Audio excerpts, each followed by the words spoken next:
Bring me up to date. I did go through that, so we're good there. And, so we got our bills paid? Yep. Good. We got our bills paid, and we've got a 1-1 game, Joe. I see that. So what's been the difference so far in the first 8 minutes? The offense in the beginning, each initial position. Well, at the conclusion of this, we'll be broadcasting the South Regional Semi-State Championship with host Cathedral as the home team, with facing Bishop Chittard. There was a great shot by Hannah Potter. Strong drive to the goal, one-on-one, unassisted. I just got back from out east. We went out for a tournament out there, high school tournament of state versus state. Well, it's what you talk about week in, week out. Well, it's what you talk about week in, week out when we're doing these broadcasts. Cross body check. Culver retains control. Moving the ball down, making a nice pass. Again, we just play defense after they get the ball. And so that ties it up 3-3. There's a nice clear by the goalie over the top. Noblesville showing some good closing speed. They're feeling the defense out right now, just kind of seeing what they have, looking for that open, because at least half, maybe more, should be scored in transition. When a offense and a defense get set up, it's hard for an offense to score when the defense is sliding over and helping guard the goal. So scoring in transition, as we've seen most of the goals in this game, is just much easier. So here we see Culver just kind of slowing things down. I think their intention is just kind of run the clock out. If you look at the two benches, I think Noblesville's a little bit deeper. Neither team probably subs a whole lot. And there's a turnover by the Eagles. We'll take it. We need it. Lady Miller's ball. Yep. So not knowing much about Culver other than the record and looking at the wins and losses and the scores, but when you look at historically, they've had a pretty good program. They have had a tremendous program over the years, boys especially. Their boys reached such a competitive level that they actually had to move to a prep team and were no longer allowed to participate at the state level. And they could only travel nationally to play, and they were always ranked probably in the top 10 in the nation. But again, understanding Culver is up in northern Indiana, kind of by Plymouth, Indiana. And it's a very, very small town, and so most of the student population is made up of basically recruits and around the country. Around the country. So the Eagles on the board again. Yep. Take the lead there. 4-3 with 14:35 left in the half. So our Lady Millers will regroup, come together.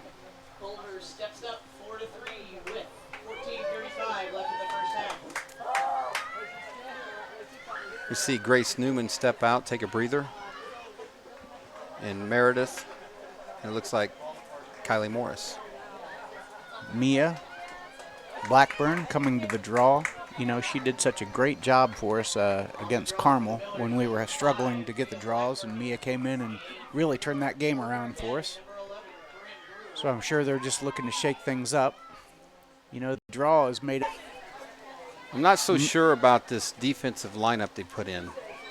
What are your thoughts? Well, I think they're just looking for somebody that's looking for a combination of defenders that are going to be able to work together tonight.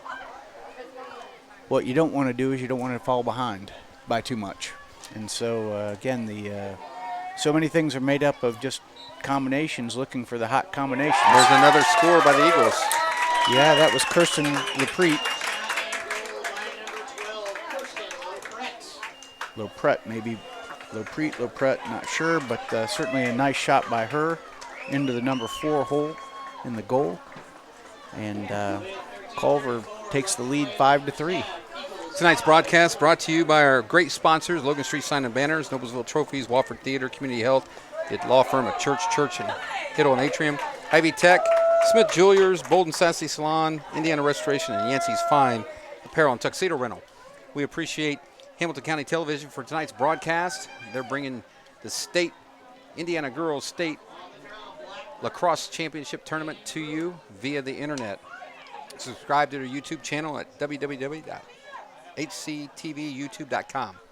So here we are with the draw with Mia Blackburn taking a draw.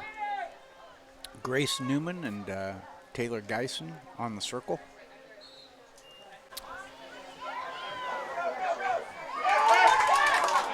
We've got Jessica Turner comes up with the ball off the circle.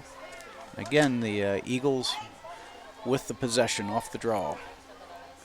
Coming around from X.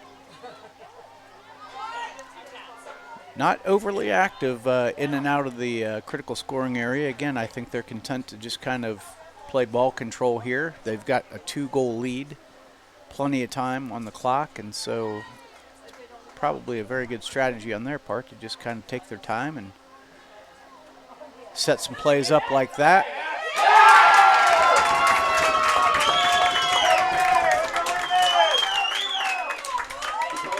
This team's disciplined, Joe. They are, and you look at the way they pass it around and they utilize their space, and that's where, defensively speaking, we see Meredith come back in and Kylie Morris. We'll see a little adjustment on the defensive side of things there. But one thing that gives you peace of mind, right, if you're following the Lady Millers, they have a lot of firepower, and they can score at will, and they can score quickly. Yep.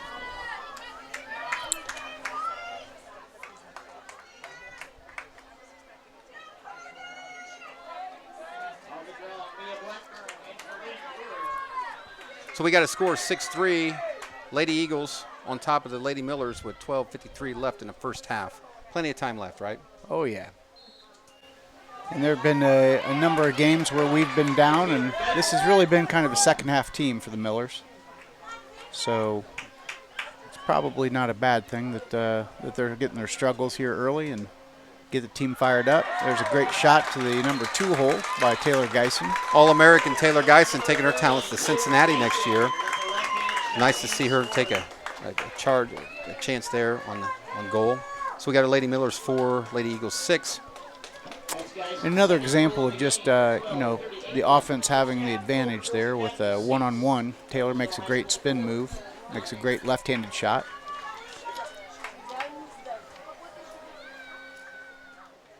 Got Hannah Potter going to return to the draw. Mia Blackburn moving to the circle with Grace Newman.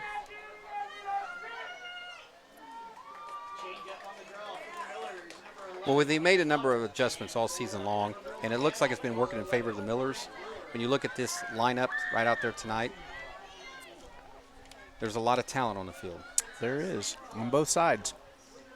We've got number 2, which is Lucy Welch for the Culver Eagles, and we see Lo Chatterton on her. Lo is kind of defensive specialist this year, and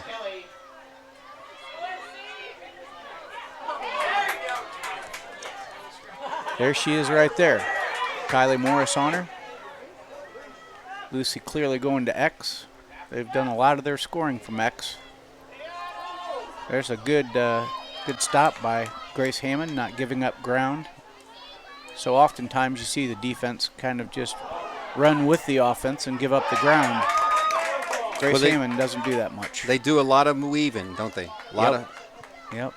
And they keep it around the outside waiting for their opportunities. Again, on the last score, what we saw was they came around X and they had a trailer. The first person drew 2, which I talked about. You want to draw 2 to the ball. But then they had the trailer come up, and that's where the slide came from, and that opened up that. Now we see them kind of isolate all the way out, trying to get what's called an isolation play. Of course, there's the back door. We can double that. That shouldn't be a play that they score on tonight. I'm not a big fan of the isolation plays. Loose ball. Culver retains. Nice move by Hannah Potter. That's good defense right there. That was a great check. Hannah Potter saw her hang the stick out there, and she came across the top to check. Hannah Potter, another All-American, had taken her talents to Central Michigan next year. So moving the ball in the air. Got Sammy Walkley to Mia Blackburn coming down. Nothing there. Mia smartly brings it back out. True freshman on the field. Yep, gets to Ellie Palmer. Dumps down Nice. to, Nice stick skills there. looks like Sammy. Nope, might be Kayla Kubel. Kayla Kubel gets the ball down to Ellie Palmer. So the Millers are taking the ball to X, looking to score. They bring it back out. Moving the ball around. Probably be good here if the Millers can hold the ball on offense for a little bit, give the defense a break.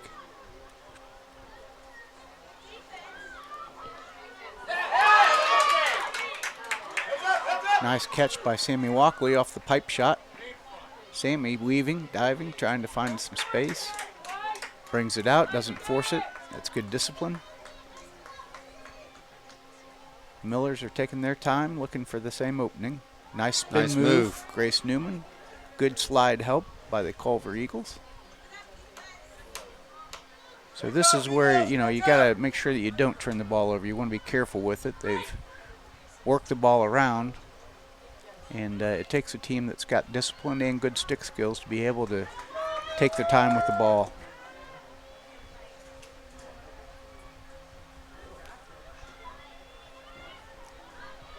When you look at this team here out on the field right there with this particular unit, a lot of different faces from last year's team, but they've done well so far this year, haven't they? Mm-hmm. They have. It's a nice influx of Mia as a freshman and some sophomores stepping up, filling in for some seniors that have moved on.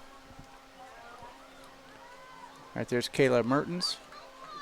Kaylin is a player that moved up from JV last year. Didn't see a lot of varsity time last year, but has actually seen quite a bit this year as she's improved her skills. Very aggressive to the goal, very aggressive on defense.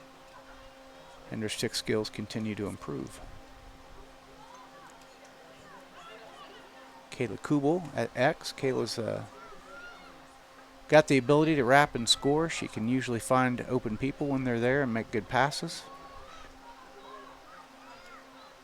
So great patience here by the Millers. I'm glad to see this. And looks like Taylor Geison's going to come back in, relieve Kayla Mertens. Geisen will bring some additional firepower here. Maybe she can find a spot to get open.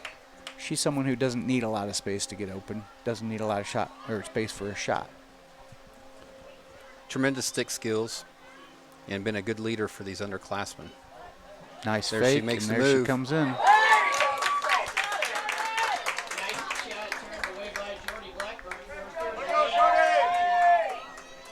Hopefully the Millers continue to stay patient, look for their openings, but I thought that was a great move. Nice move. There you go, Taylor Geisen on the catch and release. That was beautiful. Yep. 5-6. And just what the Millers needed. Yeah, they need that. Patience, be methodical. Yep. And they're burning clock. Yep. And it's nice to see that, they need a little firepower. They get Taylor Geisen in. She's rested. They gave her time on the bench to catch her breath, and she can come in and contribute right away. Just exactly what we needed. We have a beautiful night here at White River Soccer Field, Noblesville, Indiana, the host site for the 2017 Indiana Girls High School Lacrosse State Championship. Tonight's Final Four is brought to you by Logan Street Signs and Banners, celebrating 25 years in the business. Hamilton County Television. Watch Hamilton County TV live or on demand, or your smartphone, Apple TV, Roku TV, phone, plus any device with a YouTube app.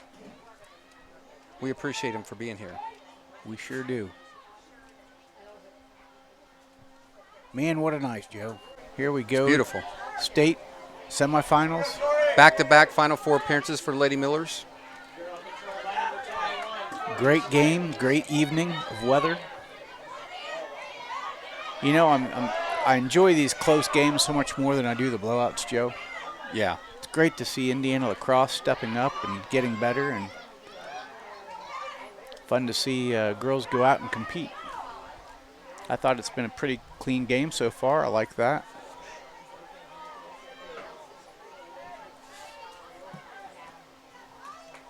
And it's good to see our loyal fans checking in. Amy Campert is somewhere in the neighborhood. she's watching the game online. She is one of the longtime contributors and involved parents with the Noblesville Lacrosse. Their boys played for many years and were really kind of what got us started. My son playing with them and her boys. Well, we're broadcasting on the World Wide Web Nice globally. steal by the goalie. Did you see her reach her stick out there? Great. Great clear to Grace Newman. Grace going down the field. Nobody's open, but she's able to run the got ball. Taylor There goes- Geisen. Yep, I think she was making a move, but there's Geisen. Smart, makes the pass, and there's a great goal by Ellie Palmer. Assist Geisen. So Lady Miller's tied up at 6. With 6:14 left. We want to put a big hello and thank you for watching tonight's broadcast to all those watching around the World Wide Web. I know that we've broadcast this a number of times together, Rob, and we've put it out on our social media. I know tonight we've got my daughters, Katie and Kylie Morse's grandmother, tuning in from Evansville, Indiana. The crowd just keeps gathering out there on the World Wide Web.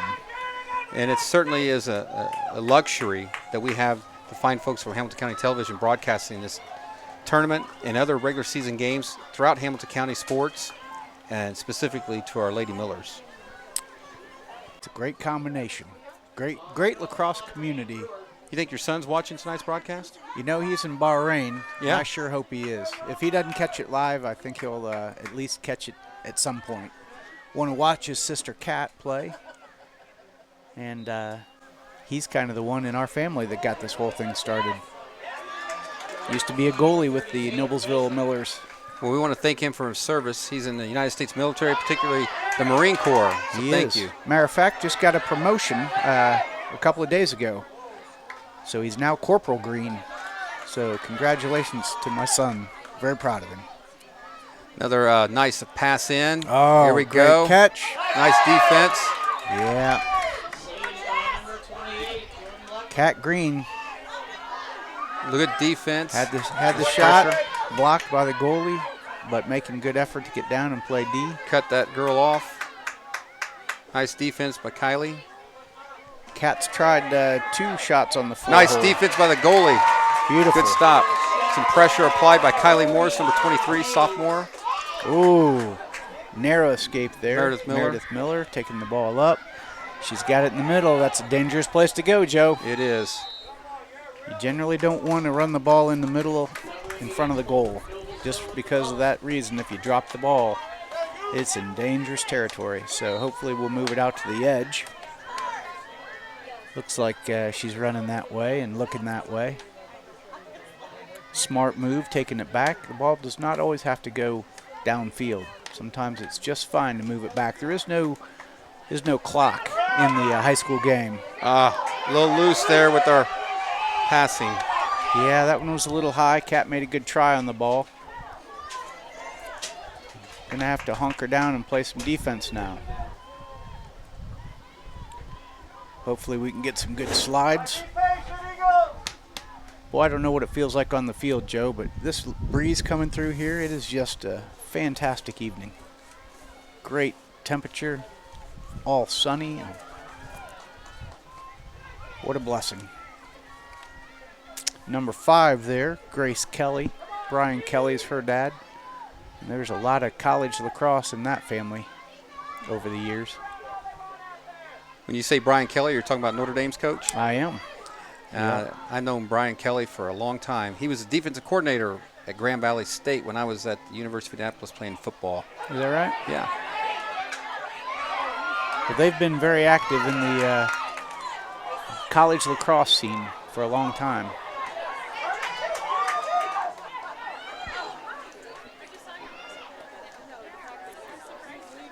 I wonder if Brian made it to the game this evening. I heard that he did. Well, if he did, we'll have to bring him up to the broadcast booth. Ask him some questions about Notre Dame football, and I'll be able to pick his brain about his old days back for the Lakers. You'll have to make that invitation. I wouldn't know Brian from the crowd here. I'd know him on TV.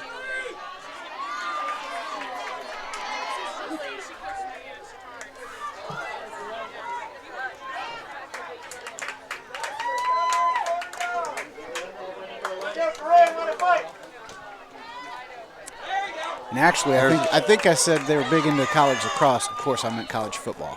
Yeah.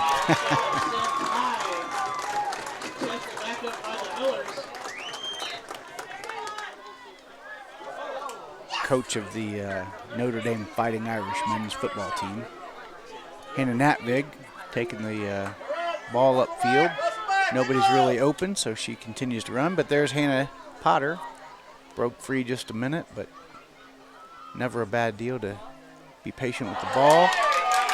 Nice quick spin shot by Ellie Palmer. That one was just a little high. So with 2:15 to go, we're all tied up. Well, that's not a bad place to be. Nope. Going into the halftime. Again, we're a second half team, or at least we have been throughout the year. So if we're tied up at half, that's probably not a bad thing at all. Uh-oh. Kayla Mertens. Just a momentary slip of the ball there. Miller's retained possession.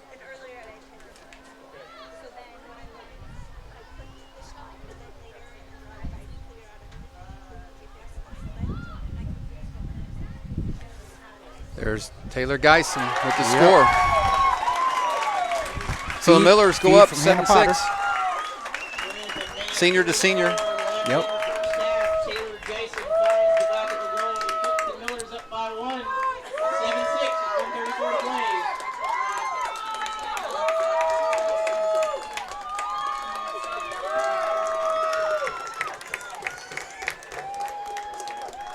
So here we are with 1:34 left in the first half. Lady Millers leading 7-6. We've got, from a state ranking standpoint, Rob, we got the number 1 Lady Millers facing number 2 Lady Eagles.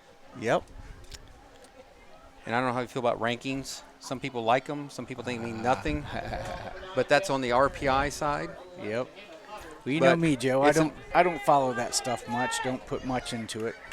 No, but being a coach, you understand it has its purpose. It does. And absolutely. from a program standpoint for the Lady Eagles or Lady Millers, it certainly helps in the recruiting process. Absolutely. And building programs.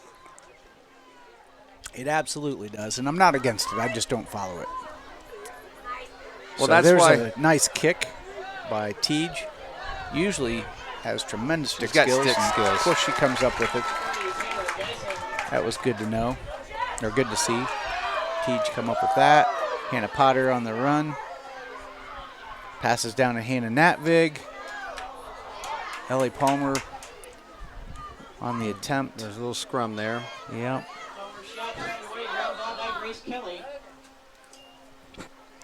A little bit of infraction there somewhere.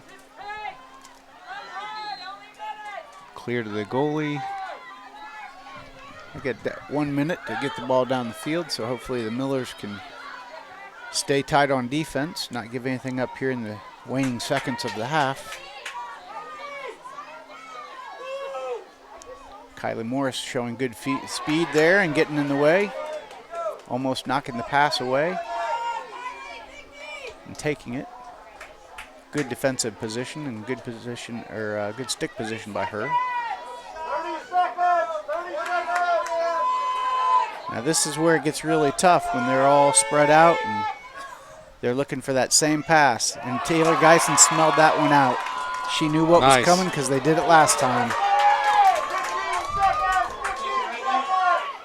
But the Eagles come up with the ball again on their own turnover.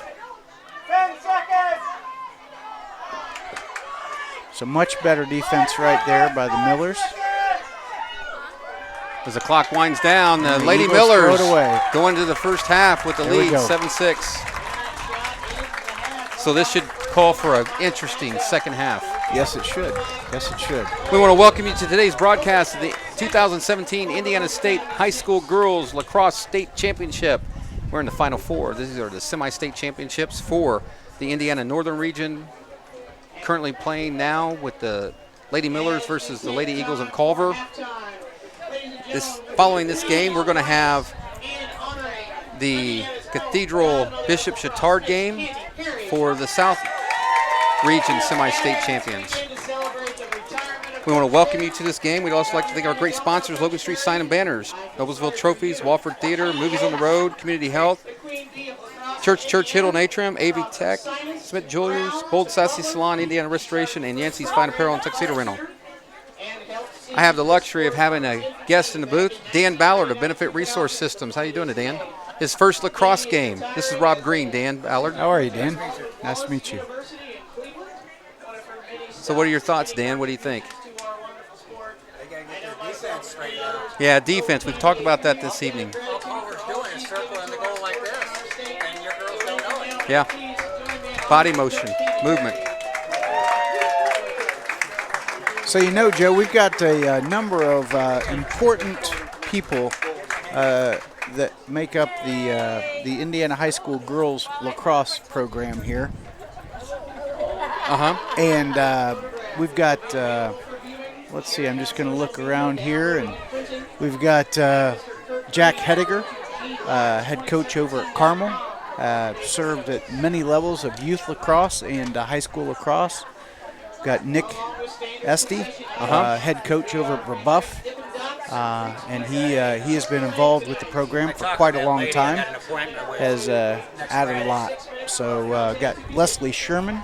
She's been running around here, and Leslie has done a tremendous amount for Indiana lacrosse, especially the girls, but overall just been very involved. She's actually our U.S. lacrosse representative, and you just can't thank Leslie enough for all the things that she's done to promote the growth of the sport throughout the state of Indiana, and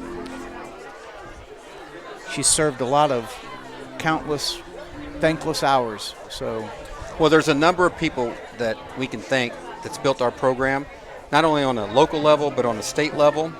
And I think you're starting to see Indiana girls lacrosse make a name for itself. When you look at those national rankings, the number of teams that we have in the top 5% of the nation, top 10% of the nation, it gets to be, Indiana's more than basketball and more than corn, right? absolutely. So currently we're here with the halftime, and at halftime we got our Lady Millers leading 7-6. Rob, I'm going to leave this to you for a second. I'm going to step away. All right. Be right back. All right. So I think that the game is unfolding kind of just as advertised. Very close game. Both teams pretty equal in many respects. Both teams with a lot of firepower and a lot of one-on-one scoring, a lot of catch and release, quick stick scoring. So again, I think it's going to be a good finish down to the wire, and at least I hope it is. And coming up next, we're going to have the Cathedral Irish taking on Bishop Chittard, which should also be a good game. Both private schools. Matter of fact, when you look at the Final Four this year, we noticed that there's 3 private schools, and Noblesville is the only public school that remains in the program, or in the playoffs here. And I think that all these teams are kind of perennial power programs in the state, the Final Four. And so congratulations to all of them. It's not easy to assemble a championship team. It's not easy to coach and manage a championship team, and it's certainly never easy to keep a championship program going year after year. And I think all of these programs have done a great job of that. Bishop Chittard probably the one who has been on the upswing, and so congratulations to Julie Gerald and the job that she's done bringing that program along. She is one of the coaches over at a summer league called Indy United. Our daughters have played in that program. They run clinics over the summer and have some travel teams that have traveled both regionally and nationally. Matter of fact, another program, Circle City Lacrosse, is another one that our daughters have played for. And same thing over the summer, offers some clinics and offers some travel teams. And just this past weekend, Indiana submitted a team to go out to Connecticut and played at Hartford, Connecticut at Yale University. And they were playing teams from different states. And it was very competitive, very competitive. Good to see that type of lacrosse. East Coast is kind of the hotbed for lacrosse. Both boys and girls has been for years. It's probably lacrosse out on the East Coast is like basketball is, and especially was years ago here in the state of Indiana. It is their kind of primary sport and attracts their top athletes, and they begin at very early age. They begin grades 3 and 4, and you're starting to see that here in Indiana more and more. Programs as they grow at both the high school level throughout the state of Indiana. They're also adding many of them youth programs to kind of feed the high school. Noblesville has done that, Carmel has done that, Zionsville, Westfield, HSE, a lot of north side teams, but we're starting to see some of the outliers. Brownsburg has added teams at the youth level and high school level. We've seen Center Grove add teams, Bloomington, Evansville, Fort Wayne. Of course, South Bend has had their teams, not just this Culver, which is up near South Bend, but just last week we played South Bend Penn, and their team has continued to grow, and they've got a good youth program down there. So Indiana lacrosse is on the grow, and for any girls that haven't checked it out or tried it yet, we've seen a lot of girls convert from other sports into girls lacrosse because it is such a fast and exciting game. So I would encourage any athletes that enjoy the run or enjoy the competition to come out and try girls lacrosse. It is a fantastic sport. And we are just now getting ready to start the second half as the clock winds down to the last seconds of halftime here. The teams will get ready to take the field, and one of my favorite sayings as a coach of the youth is it's not how you start, it's how you finish. And so the Lady Millers have started well, but they can't simply rest on their 1-point lead here. I would typically say as a coach that all you've done is made the other team hungry at this point. And so they're going to come back. You know that they're going to try a little harder and throw a few wrinkles at us that maybe we haven't seen before. When you have the lead, that's just what happens, is you kind of energize the other team, unless it's a blowout. And this certainly is not a hotly contested game here. And so we probably see a little bit more hustle out of the Culver Eagles, a little bit more aggressiveness to the ball, and perhaps even a little bit more action and activity around the goal, trying to get some scores. So we'll do a 25-minute half here. Clock will stop on out of bounds, like most games. For those of you that are new to this game, if you're just tuning in for the first time, we see the middies, what are known as the middies, which are the players assembling here in the middle of the field. Their center middie will take the draw for both teams, and then you'll have two other middies on the circle. When the whistle blows, all girls are eligible inside the restraining line, so in this middle third to go after the ball.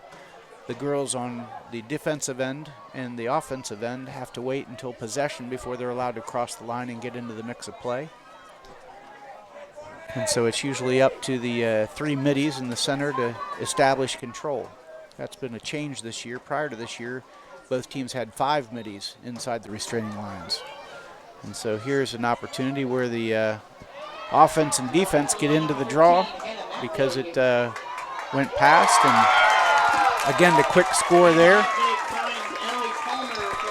And so Ellie Palmer scores, and again, starting the second half like we did the first with a very quick offensive score. Well, that's what we've seen in the second half in the past, haven't we, Rob? Yep. The Lady Millers will take it to another level in the second half, and we're really going to need that to build upon what the success they've had already so far this game. Yep. And so they're off to a good start. As Sign of a good team there is when you're prepared for the other team to step up their activity and their action, and you're able to get one step ahead of them and increase yours as well. And a quick score puts Millers up by 2.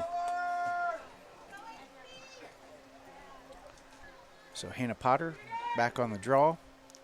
The only requirement here is that their sticks are in a parallel line with the white stripe on the field. They can have it at any height or distance. And a nice clear to Taylor Geisen, who gets it right back to Hannah Potter, who is going down the middle, looking for the shot, and draws the shooting space violation.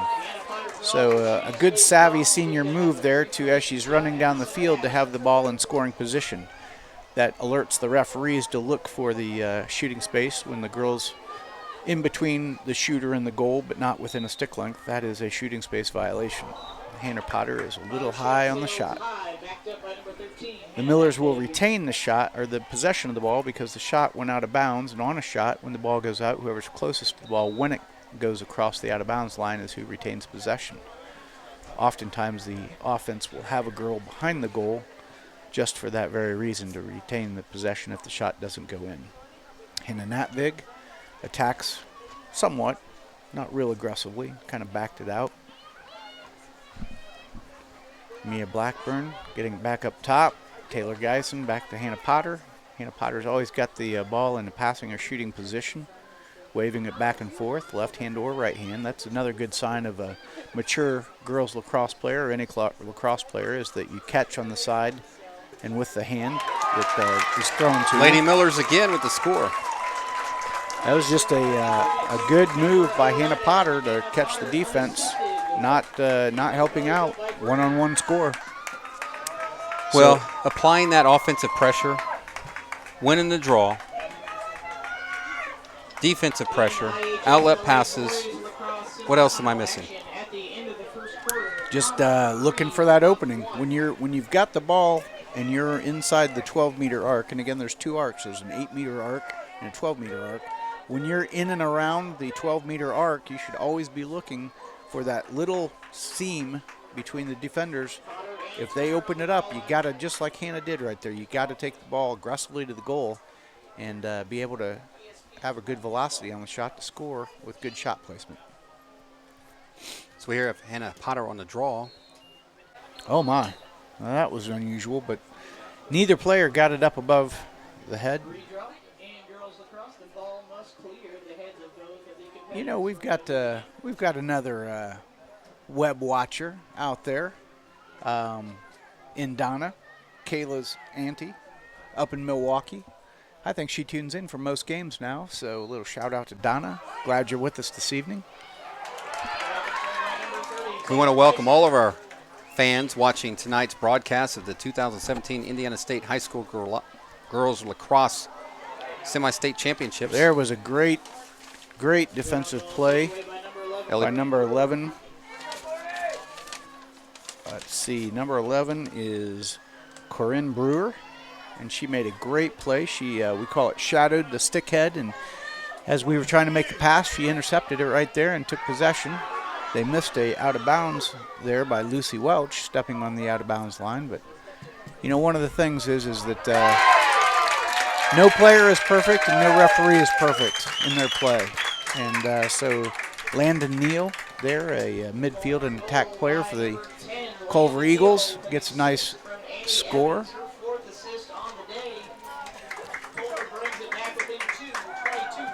I just heard there that Annie Evans, that was her 4th assist on the game. For the Lady Eagles? Yep. So she's having a nice evening. Assists are worth every bit of a score. Counted the same. Well, our Lady Millers leading 9-7 over the Lady Eagles of Culver Military Academy.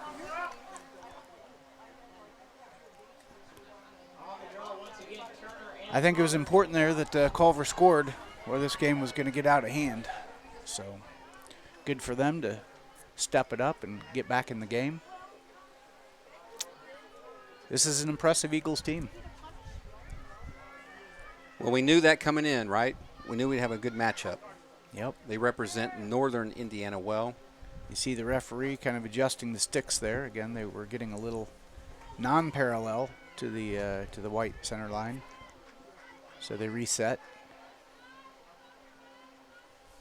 Referee really wants Hannah's stick in the right position.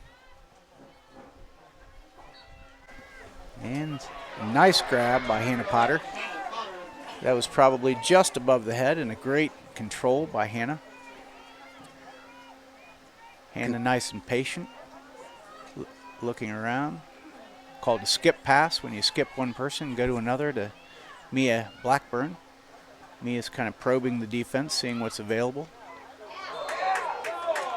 And we have a in the sphere. Fans don't like it, but it was an accurate call.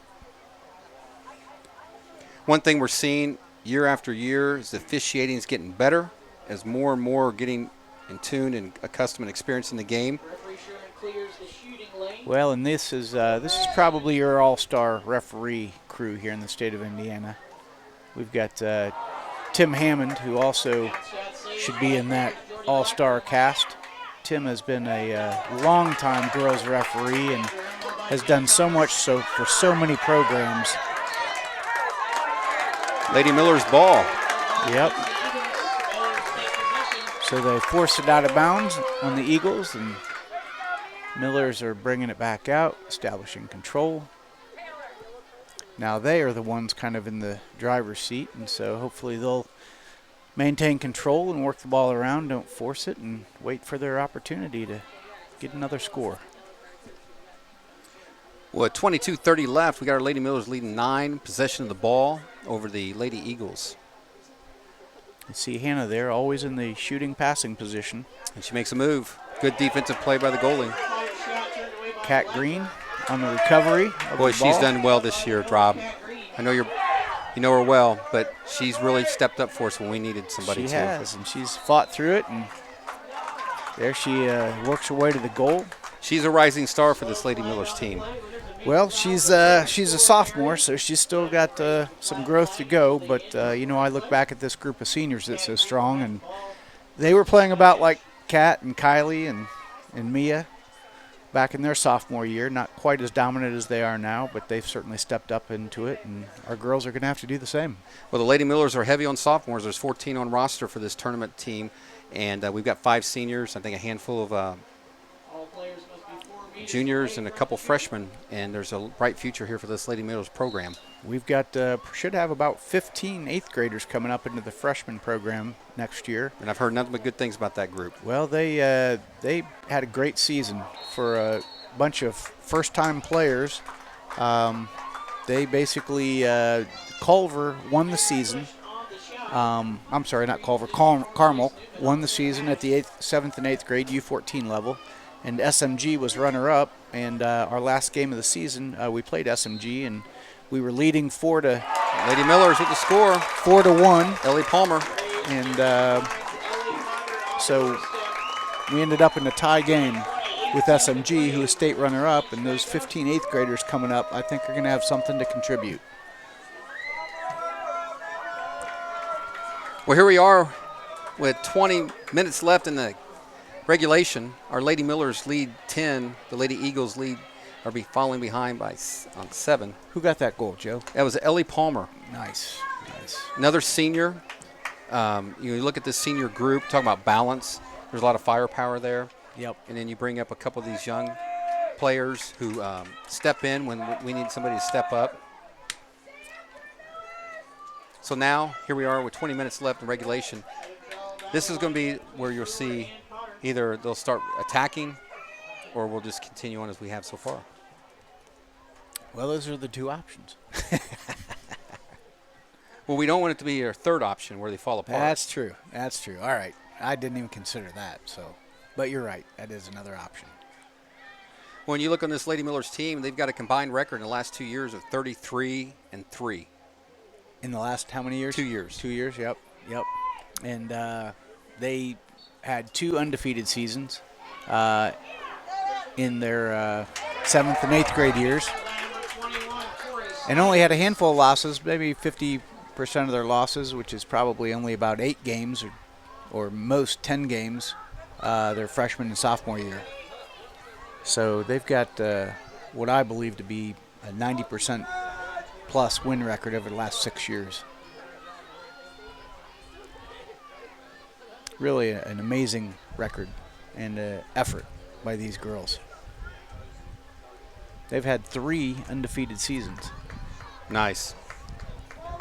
When you look out of 6. in this sophomore group, they've had a tremendous amount of success. No, they have. They've been a big part of the first and second undefeated season. Well, actually, I guess it'd be the second one. Yeah, last They were year sixth they were graders. undefeated. Last year as freshmen Yep. in the regular season, finished 22-1, and the year before as 8th graders. Well, they had only a couple losses there. Yeah. Maybe 2, 3 Yeah. losses. 4 losses, I think, total with the tournament. Mm-hmm. And their 6th grade year, they were undefeated with these seniors. So they've had a lot of success defense as well.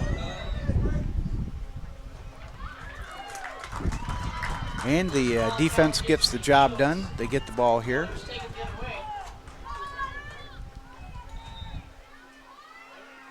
So Miller's running the ball up the field. Not really looking for the pass, but not a whole lot open either. So probably best to run it up in that case. Again, we're not in a tremendous hurry here. Although scoring's easier in transition, there's no need to force it. Mia Blackburn probing the defense, looking for some space. They've got a flag. When the referee raises the yellow flag, that means there is an infraction, but they don't want to stop the advantage of the offense, and so they'll wait until the scoring threat has stopped, and then they will blow the whistle and reset, and here she's going to get a free shot. It puts the goalie in a tough spot, doesn't it? It does, yep, always hard. And there she converts the number 3 hole. Nice. Mia Blackburn, a freshman, true freshman. Lady Miller's leading 11 over the Lady Eagles 7, 18 in the regulation. We want to thank Hamilton County Television Web Network for tonight's broadcast of this 2017 Indiana State Girls High School Final Four Semi-State Championship. The winner of tonight's games will continue on tomorrow for the state championship. They'll get the crown for the Indiana State Girls Lacrosse Association State Championship. You can watch Hamilton County live on any demand, smartphone, any device that you get the YouTube app.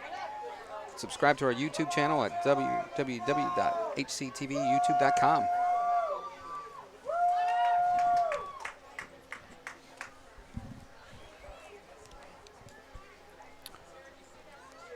Well, here we go, Joe. I think we're kind of at a tipping point for Culver. I think that they're going to need to score here before the Millers do, or this thing might just get out of reach. So they're now still searching for possession. Possession controlled by number 9, Jessica Turner.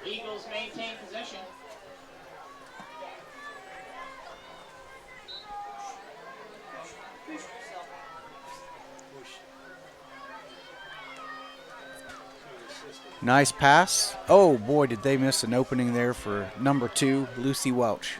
Wide open by the goal. Didn't see it. And that was a little fortuitous for the Noblesville Millers.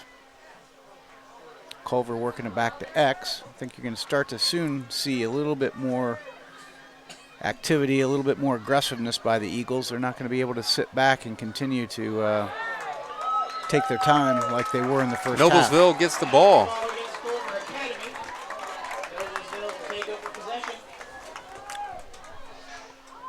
Is that what it is? I was going to say something's on fire here.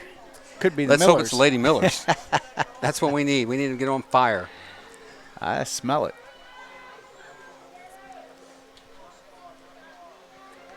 Goalie makes a nice clear to Mia Blackburn. Taking it up the field. She's looking for somebody, but nobody's really open. So we're just going to dink and dunk our way up the field. Kylie makes a nice pass there to Hannah Potter. Taking it down. Gets it to Kaylin Mertens, but wasn't a great pass, and Kaylin struggles to maintain possession. Kaylin won't give up, though. She will chase that girl down. Hannah Potter with a little bit of aggressive move there with a cross check. 1, you can't put your stick sideways like that, and 2, you can't shove them out of bounds. So she'll take her spot behind, 4 meters behind, and they'll restart play. And here comes Hannah Potter, also never gives up on a play. Mia blocks it, and Joe, the Culver Eagles are struggling now. They are not moving the ball like they were early. They're not getting the ball off the ground quite as easily as they were. The Millers have stepped up their defense, and the Culver Eagles have struggled to make much happen here. Number 10 there with the ball, Landon Neal, keeps the ball in great shooting passing position. Kicks the ball to X down to Annie Evans, their top assist person. Ball back up top to Corinne Brewer.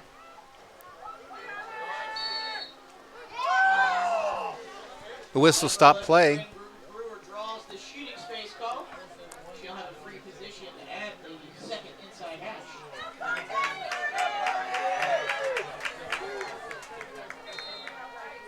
So, Joe, I'm sitting here announcing this game, and I get a call from my mom. And I'm thinking, well, why is she calling me? Surely she knows I'm announcing. Surely she's listening to the game. And then she gets me a text. Hey, you're doing a great job. Thank you, Mom. Thanks, Mom. I know my mom's listening down in Evansville, Indiana. Yeah? She's been following this ever since she found out she could watch it on TV. And your mom up in beautiful Lake Wawasee. Yep. Getting to view tonight's broadcast. And that's why we want to thank our Hamilton County Television for making this broadcast possible. Look at that double team there, Joe. That is just fantastic, but they let her through. They let her through. You can't do that. But luckily the slides were there and picked up where the top 2 left off. And that is kind of exactly what's going to happen to us, I can assure you, with a Cathedral, is when you are double teaming like that, and they had her boxed, but then you just can't give that little space, that seam between them. Like that? Well, that was a great catch and release there by number 2, Lucy Welch.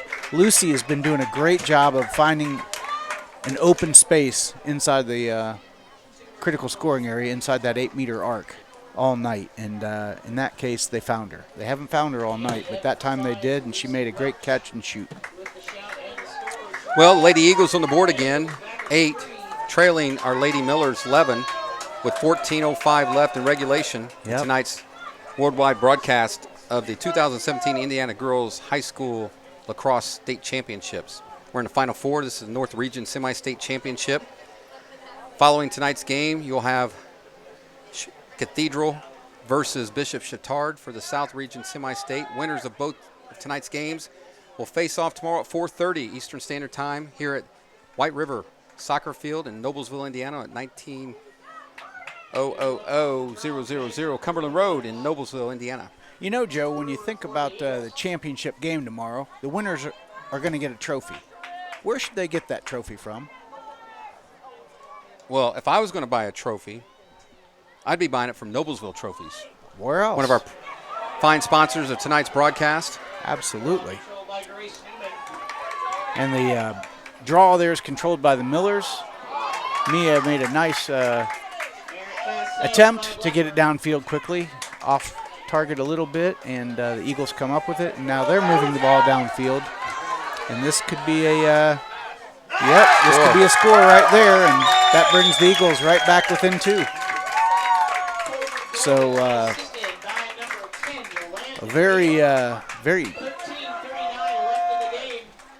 very spunky Culver team here.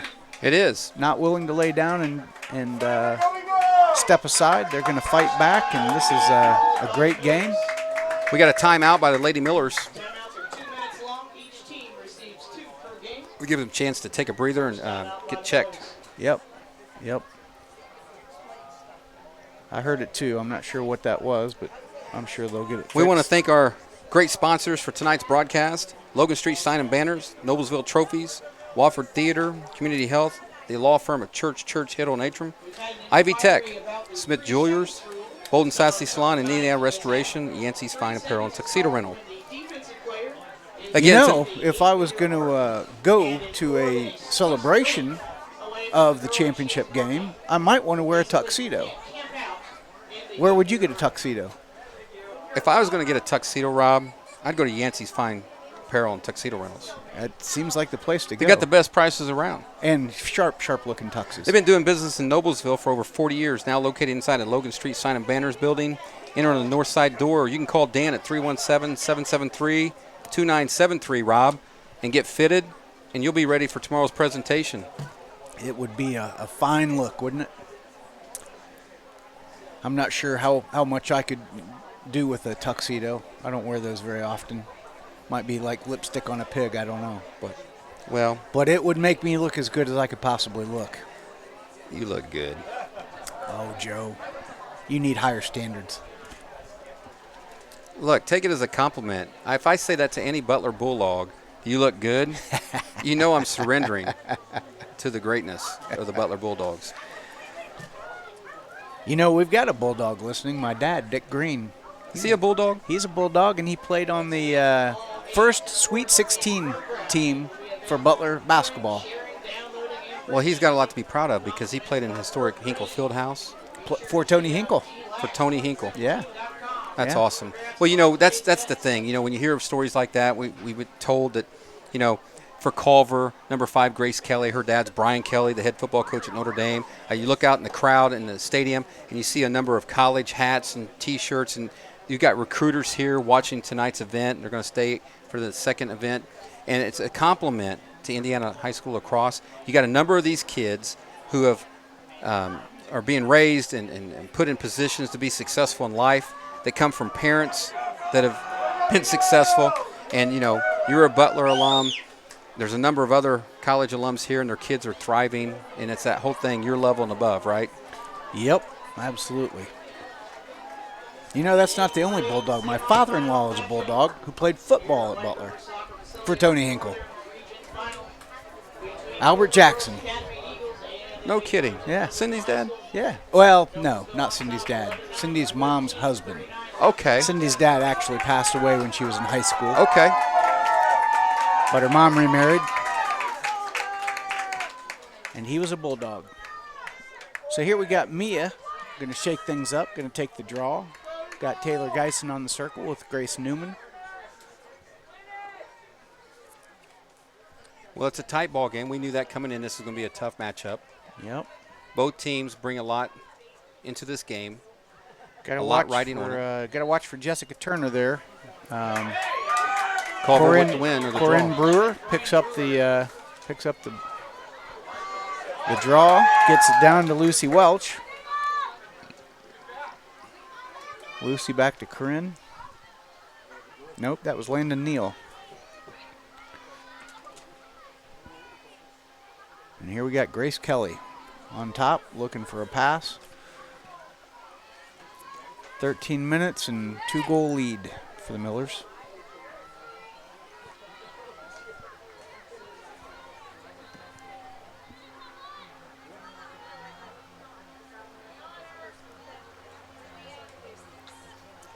The Lady Eagles showing some patience offensively. There's an opening. Oh, there's that one-on-one. There's the one-on-one, and the slide wasn't there. That's a vulnerable position for the Lady Millers to be putting themselves into. They've just got to make that slide, Joe. They're not making the slide. I don't know if they're starting to fall asleep or what's going on, but this is no time to fall asleep. So the Lady Eagles bring it closer. They've got 10 on the board, trailing the Lady Millers 11 with 12:47 left in regulation. And so we got a game again. Right We back do. in it. We see a couple people taking a break. Meredith Miller and Taylor Geisen. Hannah Potter going to take the draw. She will be up against Corinne Brewer, who got the last draw. Got Mia Blackburn and Grace Newman still on the circle for the Millers. This is going to be a key draw. Yep, it is. And Hannah swats it, and now she's going to chase it down. And we have an infraction. Somebody was over the restraining line. Looks like it was the Eagles that were a little offsides there. That's a break. Yeah, it It is gives a you break. possession. You know, those little infractions at just the wrong time can just make such a big impact in the game. And that's all part of learning. Mia keeping the ball in that shooting passing position. Takes a quick shot. Don't know if I'd recommended that one, but Can you the Lady can't, Millers keep possession? you can't No. can't be a backseat quarterback here. I mean, you got to take your shots, and I'm sure Mia thought she had a good chance at that. She certainly scored a few already tonight. But I love to see that kind of feistiness out of a freshman, Joe. Well, it's building experience, right? It learn. is. You learn from your mistakes and your successes, and you put together a package that you got to, like in her case, 3 more years to get it figured out. Well, it's just good to see her to have, step up and have the guts to go in and compete. And there's the Good, double strong team. defense. Double team almost leads to a. Noblesville's ball. Well, they did get it. How about that? Yeah. So New rule this year in ladies lacrosse, you can kick the ball. Yep, that's right.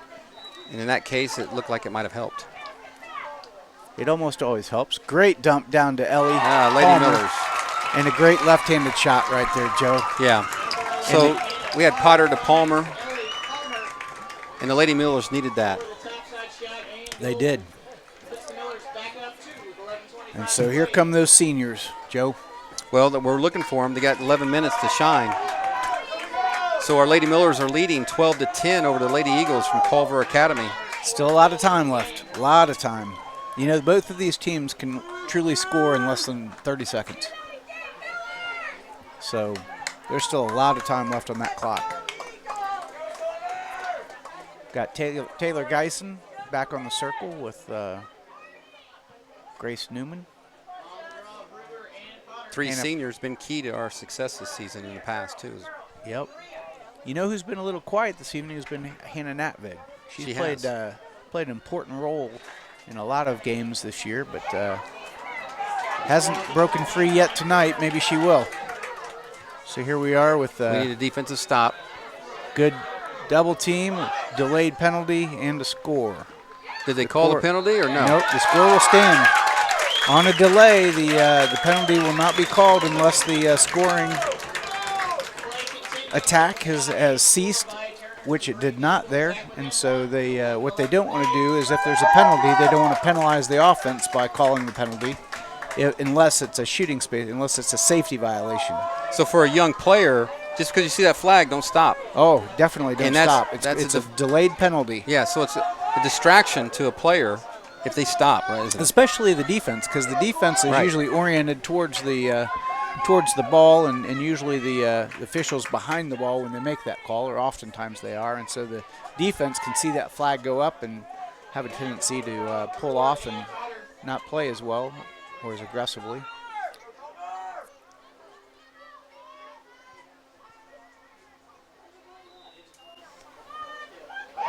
Another draw won by the Lady Eagles.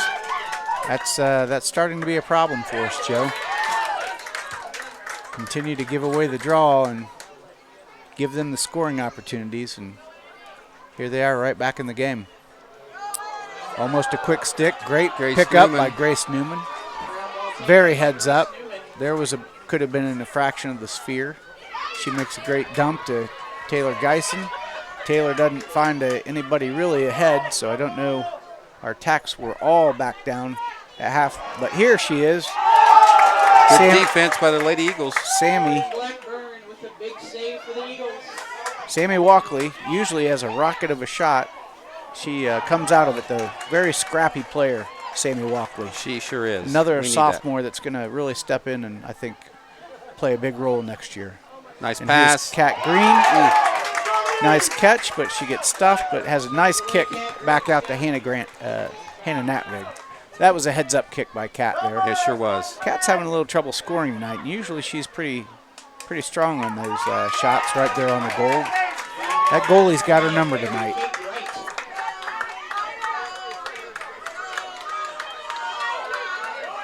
Well, they're just going to run it down the field, and they're not going to score in transition that way, Joe. Well, you're a transition guy. You've explained it well to our fans in the past, and you talked about it's hard to cover transition passes 80 yards with human speed. Yeah. Haven't found a person yet that can outrun the ball. Not even Usain Bolt. So as you're watching their cutters there, Joe, you want to keep an eye on our defense. Is our defense staying ahead with their stick, like right there, Cat Green did? Or does the defense fall behind and create just a sliver of opening for the pass and the catch and release?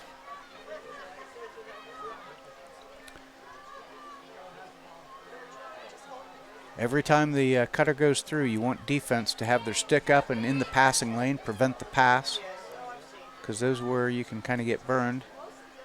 We're going out, applying some defensive pressure there. Again, they get a girl in the critical scoring area. Nice. Can't convert. Sammy Walkley made a great left-handed That was a nice switch. snag by Cat Green. Yep. Cat makes a nice pass downfield. And the Millers turn it over. Not the right time to be turning it over, Joe.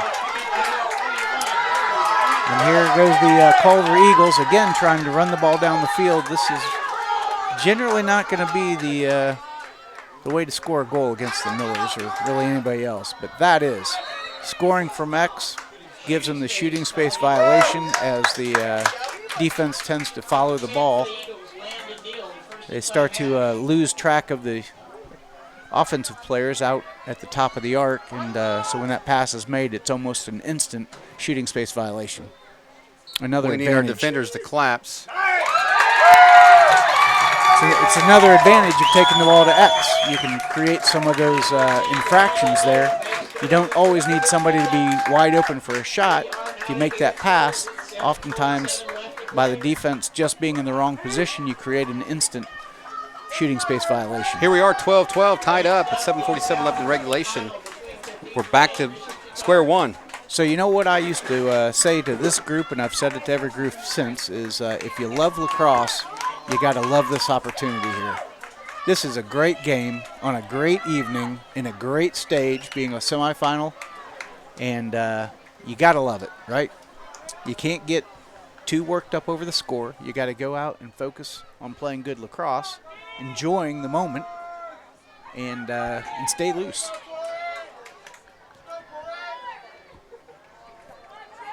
Well, they'll craft another opportunity here with this draw.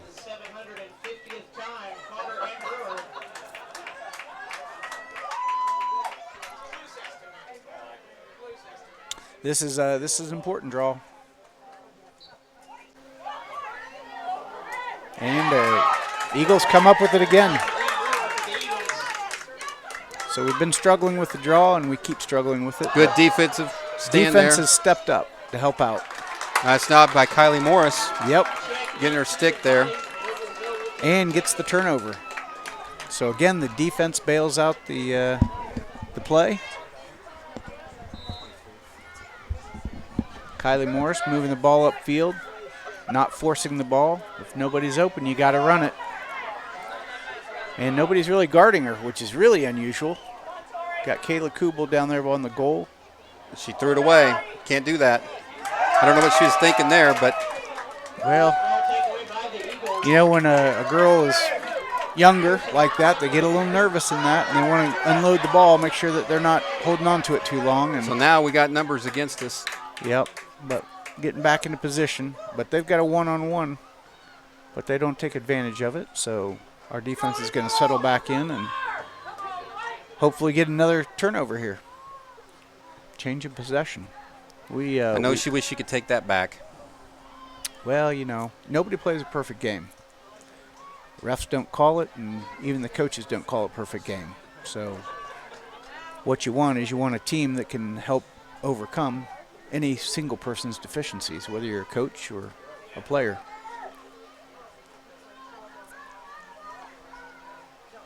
Good double team. There's the shot. That's Corinne Brewer.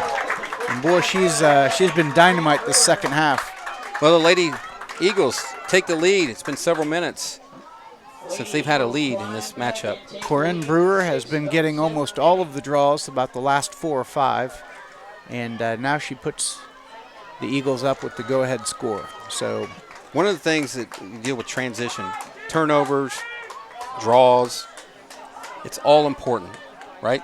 it is. And you have a possession there, we have a turnover, as a result, give up a point. It's knowing that every play counts, right? Yep. So here we are at the draw. This is going to be a critical draw. And Millers are quite capable of recovering from that. So it'll be interesting to see how they respond to this. Yes, it will. I got to tell you, at this point, I'd certainly give Kat Green a try at the draw. Well, she's had a tremendous amount of success in this tournament. You know, just our last game we played against Penn, she really turned it around. And I think she won 6, 7 in a row. yeah, Mia Blackburn can have that same effect. But again, it's not really always the person, Joe. It's just sometimes the combination of the people you're putting out there. And it's important with this Corinne Brewer, as strong as she is on these draws, you've got to change it up. You've got to find some way to change that equation, whether it's strength or speed or combination of both, but you got to change it up so she can't just keep getting her way. And we're dealing with momentum. Yeah. Another possession by the Eagles.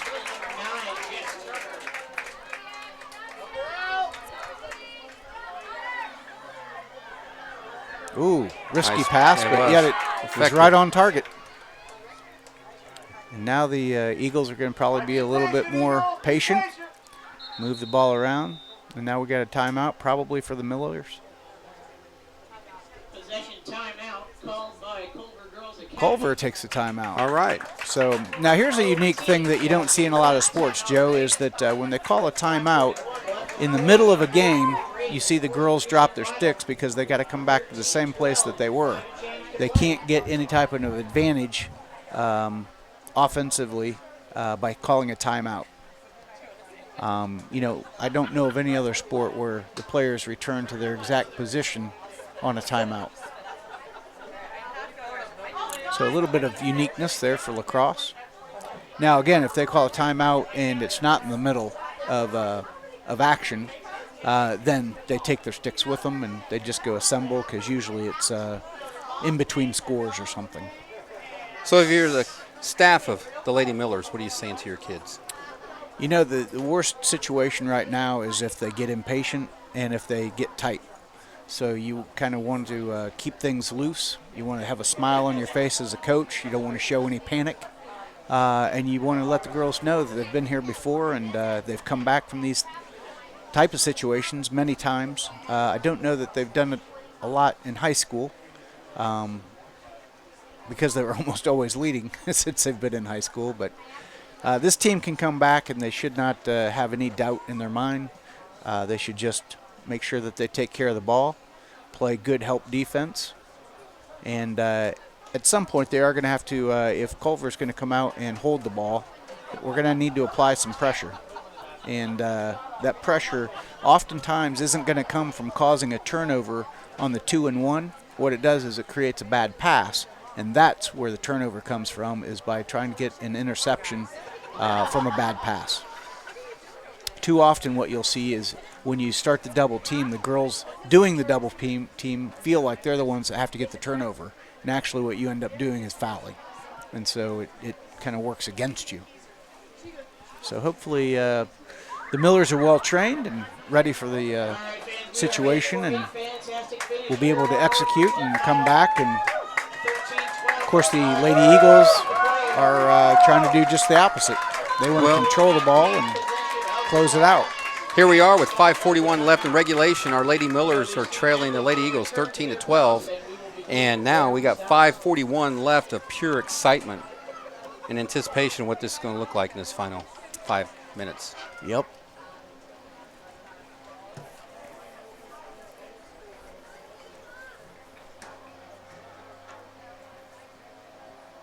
Balls with number 5, Grace Kelly, down to the right of the group. Okay, so we'll resume play right where we left off when the timeout was taken. Culver with the ball, looking at the options. And as I suspected, right now showing no real signs. They're trying to do an isolation play here, Joe, where they're kind of getting Corinne Brewer one-on-one out here. And Teej applying a little bit of pressure, but Corinne, of course, has the advantage of knowing when she's going to take off. And now the Millers are going to have to double team. And, again, hopefully they're patient and can just force a bad pass. Yep, not allowed to push out. And this is the type of thing that when you're double teaming the ball, you got to know it's not your job to take the ball. It's your job to cause the turnover through a bad pass. Now here is a good opportunity. Almost got a nice check. Actually, I think she did get her stick on the ball. Taylor Geisen did. And it'd be really fortunate if the Millers could get that, but they don't. And again, get called for the push out. Loose ball captured by number 1, Mary Kate Wright. Well, our Lady Miller is going to have to tighten it up here, create the turnover, and anybody's suspect to a turnover. Oh, great play there by Jessica Turner. See that stop? Did not get a good pass, but basically just put her body in front of the ball so that she knocked it down so she could scoop it up. So that was a savvy veteran play. I'm not sure what grade she's in, but wouldn't surprise me if she's a senior. And there was a great spin move. Results in a yellow card, which is basically indicates that Kaylin Mertens probably hit her in the head with her stick inadvertently, but still the yellow card comes out, and that's 2 minutes down a player. So now we're going to play 2 minutes down and going to have to get a turnover and get a score. Millers are certainly still capable of this, but certainly not doing themselves any favors here. And again, Culver really just trying to play keep away at this time. They've got their hand. Great stop by the goalie. We really needed that. Now the goalie's going to have to be smart with this ball. And that was not necessarily a smart play. No. You know what she did, Joe? She missed. Is the goalie passed it into the sun. So the person receiving the ball is looking into the sun. Really not what you want to do. And again, we keep releasing it to that side of the field where the sun is at our disadvantage. But we're on the roll, and we're going to need this. And we turn it over. Oh, nope. Culver turns it over, goes out of bounds. Corinne Brewer almost came up with that, but didn't. And so now we're going to need some good ball control, and we've certainly got 3 minutes to go down and score. We've got the firepower to do it. We just got to be patient. We got to make sure that everybody knows their role and gets in the right position. And right there's the great pass, and right there's the goal. There it is. Yep, this team's got the ability to score even a man down. That was really a great move on Taylor's part to draw the D and then make it a savvy senior pass to another senior, Grace Newman. So reliable. You know, Grace has a history of stepping up in those big moments. She's not somebody that dominates a game, but boy, when you need a player to step up in a big moment, Grace Newman has done that her whole career. And this is where, from a spectator standpoint, following this team all season long, you want to see them start to rise up now and create urgency of the situation with 3:08 left. Yep. We got a tie ball game, 13-13. Yep. Now's the time to step up. And we got about, somewhere in the neighborhood of another minute to be a person down, and then we'll get our player back and square things up on the field. Now, I'm a little surprised we're not pulling one of our middies back, but what that tells us is that we've got to have the draw. And so they've got 4 attacks to our 3 defenders. This is probably one of the most important draws of the game so far, Joe. They're all important, but this one being a man down, if they could get the ball and hold it for a minute and get their numbers back, I like where we are. Come on, Hannah Potter. Yep, and here we go. Hopefully Taylor can scoop it up. Yep, and now we just need to hold on to that ball for a minute or so, unless the goal opportunity is there. So we'll see what Mia does. She holds it, smart. You always want to test looking for that seam, which Mia did right there. Not sure what the call is here. I'm looking at both. Not sure. Was there a trail call? Offsides? Well, the trail just means the trail referee. They gave it to the Eagles. Yep. I think they're calling this offsides. And so what happened here, Joe, is that we're offsides because we're a player down. And so that means we've got to pull a player back to the restraining line. And so that was just a case of us getting caught with this man-down situation. There's a chance for defense to step up. Yep, I think we've got about 30 seconds until we get our player back. And that girl is on the move. She's making a strong pass, but again, she's through into the sun, and so it makes it a tough possession. catch. Grace Hammond. Possession, that's awesome. Look at Grace being patient with the ball. Get it a lot into of Mia pressure, Blackburn's but- hands. Yep. Stick. Not a great pass, but a functional pass. And now we're getting it up, and we are right there where we should now be getting our player back. And Millers just need to get that ball. Oh, in the sphere violation on the Millers. And so the ball goes back to the Eagles. Game tied with just under 2 minutes to go. So this is where the defense is going to have to play smart. Eagles are making some long passes, progressing the ball down the field. They got to be feeling the pressure of the time as well. But certainly having the ball is better than not having the ball at this moment. So Corinne Brewer and Jessica Turner, probably the two veterans on the team, trying to get an isolation on Hannah Potter, one of our strongest defenders. With, Nice defensive play by Hannah Potter. And there you go. You And don't that's want what to you go need. one-on-one with Hannah Potter. Of And all the Tyler girls on Geisen. the field. Now Taylor's our strongest scorer or our strongest passer. And yep, she sets it up. Almost a great pass. Kayla Kubel didn't come up with it yet. And we're down to 1 minute. And Culver is going to get double teamed. A lot of pressure here. And now they're going to make that bad pass. There it is, Joe. We got an opportunity for Yep. defense. Oh, and I think We get that? no call. No call. Nice. Oh, Oh. not sure I like that call, Joe. Well, Kylie Moore steps up. Kat Green gets the follow-up, and wow. Boy, she was out of bounds before she got the ball, but I thought she was in bounds when she did get the ball. Now we're getting outnumbered, so we're going to have to go. 40 seconds, and Eagles are on the run. Got to avoid the shooting space violation, which we've done so far here. We're going to go for it. Oh, and they bounced one in. Wow. Well, there's 28 seconds. There in that is. draw.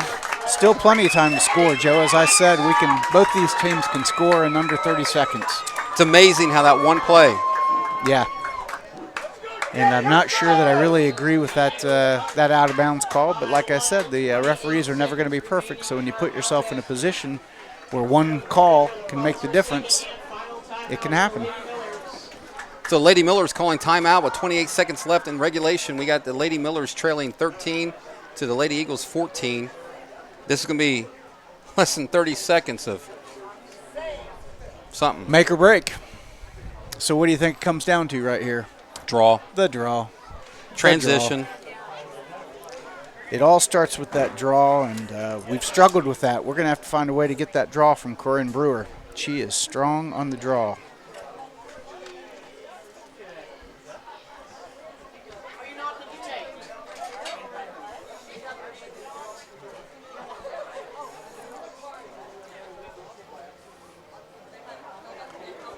So the referee is having a little timeout huddle as well. I'm sure they're going over the things to watch here in the quick moments of the game, trying to get the calls just right.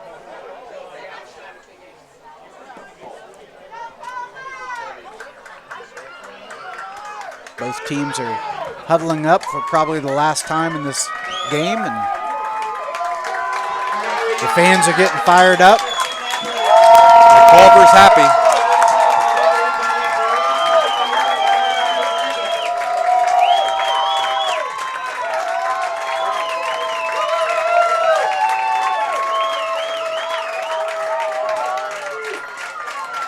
And here we go, Joe.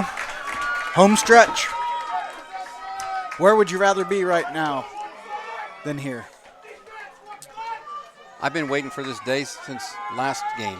Yep. And here we are. Here we are. And we knew it was going to be tight and knew it was going to be close. Yep. The thing that puts a smile on my face is I've seen us in positions where we've scored like every 4 to 7 seconds. Yep. And let's see if we can't see another performance like that. I'm not exactly sure what's happening here. It seems like the Millers are okay. So now the both teams had one person on the opposite side, and the Millers are going to match them. There's no rule against which way you have to go in terms of having how many players on each side of the restraining line. You just have to have 4 on 2/3 of the field at any one time.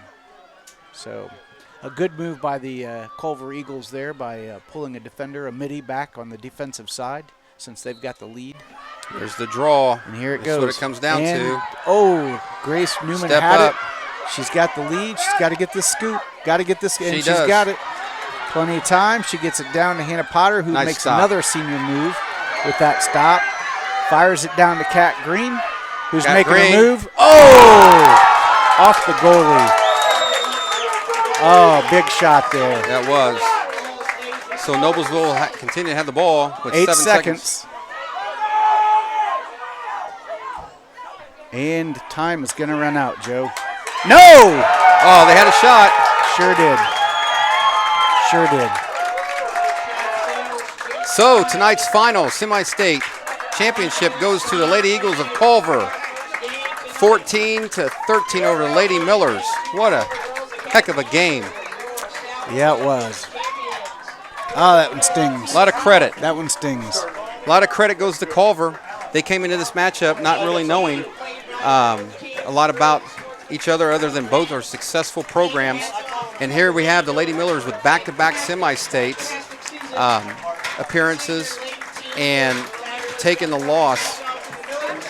So Culver will go on representing the Indiana North region in the 2017 Indiana State High School Girls Lacrosse Championship.